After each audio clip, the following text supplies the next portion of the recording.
Penanya bertanya, pada kajian kitab Al-Adabul Mufrad, Ustadz pernah menyinggung Cina dan Amerika, yang kami simpulkan bahwa kami tidak perlu memihak pada salah satu dari keduanya. Lalu bagaimana dengan pendapat dai-dai akhir zaman yang menyebutkan salah satunya akan bersatu dengan umat Islam?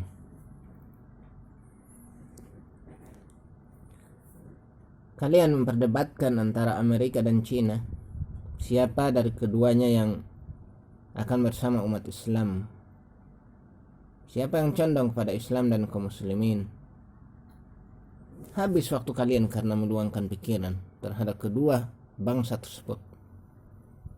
Yang berkuasa di Amerika adalah kapitalis, dan yang berkuasa di Cina adalah komunis. Keduanya nyata memusuhi Islam dan kaum muslimin. Keduanya terus bersaing memperebutkan negeri-negeri kaum muslimin. Keadaan keduanya seperti yang dikatakan oleh Nabi sallallahu alaihi wasallam, yusikul umam an tada'a alaikum kama tada'al akalah ila qas'atiha.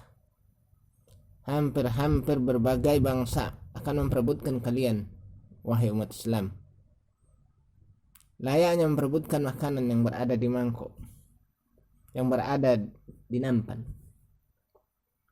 Kita khawatirkan negeri kita ini akan diklaim oleh salah satu dari kedua bangsa itu, atau kedua-duanya akan mengklaim negeri kita termasuk kekuasaan mereka. Coba kalian lihat Belanda dahulu.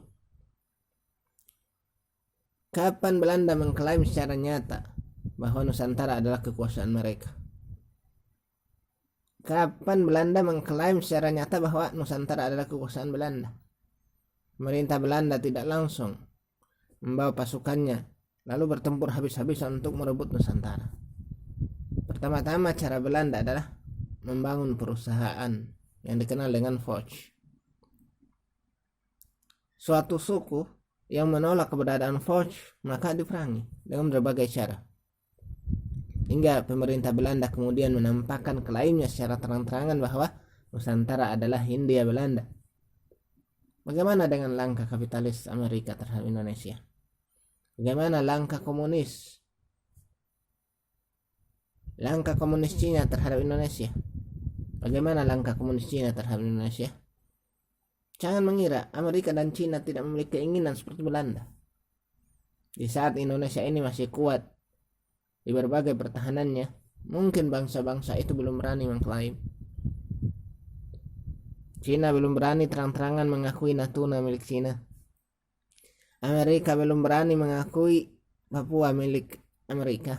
Demikian pula Belanda belum berani mengakui sebagian besar Indonesia milik Belanda. Tapi nanti kalau berbagai pertahanan Indonesia ini bertambah lemah atau roboh, maka berbagai bangsa itu akan memperebutkan Indonesia ini. Sejarah akan berulang. Kalau tidak beda pemain, maka beda tempat.